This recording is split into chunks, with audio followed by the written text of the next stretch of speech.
Coucou, j'espère que vous allez bien. Si tu tombes sur cette vidéo, j'ai quelque chose d'important à partager avec toi. Je veux te parler des 7 catégories de personnes que tu vas rencontrer dans les moments de désert de ta vie. Le moment de désert peut être le manque d'emploi, la pauvreté, la famine, ça peut être la maladie, ça peut être le divorce, ça peut être le manque d'enfants, ça peut être beaucoup de choses que tu peux rencontrer, que tu n'arrives pas à résoudre par toi-même.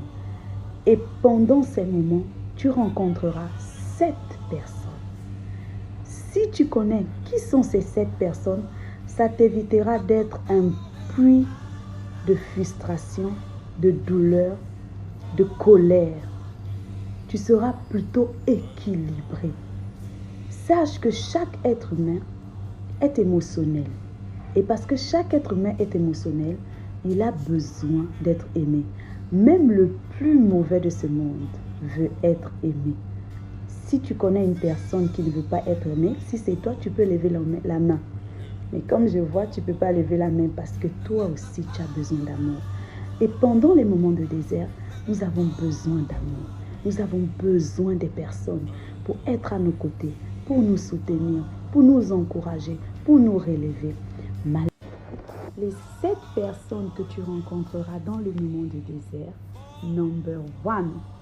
Les premières personnes que tu vas rencontrer dans le désert, ce sont des personnes qui vont t'écouter mais qui ne vont rien faire. Ce sont des personnes qui vont venir dans ta vie parce qu'ils ont un but. Et lorsqu'ils se rendent compte que tu as des problèmes, ils s'enfuient. C'est-à-dire que ton problème vient juste dire indirectement « quitte de ma vie ». Ça, c'est la première catégorie de personnes que tu vas rencontrer. Catégorie numéro 2. Ce sont des personnes qui vont venir dans ta vie, qui vont t'écouter. Ils viendront même jusqu'à la fin de ton problème, tout le long de ton problème.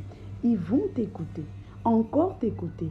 Pas parce qu'ils veulent t'aider, mais parce qu'ils veulent savoir quel est le niveau de ta souffrance, de ta douleur, quel est le niveau de ton problème. Ils veulent savoir parce qu'ils ont besoin d'informations pour aller raconter à d'autres personnes. Catégorie numéro 3. Ce sont des personnes qui vont venir dans ta vie. Ils vont t'écouter avec un air de compassion. Ils vont te promettre, te promettre, te promettre. Ils peuvent même te promettre 1001 fois, mais ils ne réaliseront jamais même une seule de leurs promesses.